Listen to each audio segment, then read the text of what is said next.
চিত্রটি দেখে বোঝার উপায় নেই যে তিনি বলিউড, ঢালিউড কিংবা টলিউডের কোনো সুপারস্টার নন। তিনি হচ্ছেন প্রিন্স মামুন।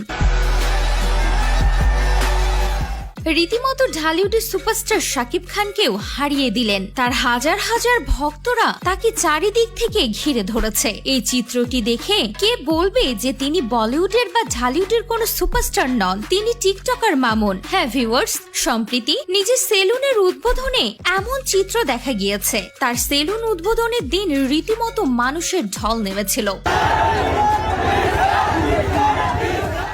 যা তিনি নিজের পেজে শেয়ার করে নিয়েছেন। শত শত মানুষ তাকে এতটা ভালোবাসেন। লক্ষ্য করে দেখবেন শাকিব খানের জন্য হয়তোবা এত মানুষের ভিড় দেখা যায়নি, যেটা কিনা প্রিন্স মামুনের ক্ষেত্রে দেখা গিয়েছে। সেক্ষেত্রে তো বলা যেতেই পারে শাকিব খানকেও তিনি হারিয়ে দিয়েছেন। হ্যাঁ ভিউয়ার্স, শত শত মানুষের ভিড়ে প্রিন্স মামুন হুডখোলা গাড়ির বাইরে বের হয়ে আরো উচ্ছ্বাসিত করে তুলেছেন প্রিন্স মামুন। তবে মজার বিষয় হচ্ছে এদিনও তার পাশে দেখা গিয়েছে লাইলাকে। রীতিমতো লাইলাও এত মানুষের ভিড়ে কথা বলতে হিমশিম খাচ্ছিলেন। তো ভিউয়ার্স, আপনি কি প্রিন্স মামুনের ফ্যান? তাহলে অবশ্যই কমেন্ট করে জানাতে ভুলবেন না। তিনি কি সত্যি শাকিব খানকে হারিয়ে দিলেন? আমার তো তার এত ভক্ত দেখে এমনই মনে হচ্ছে।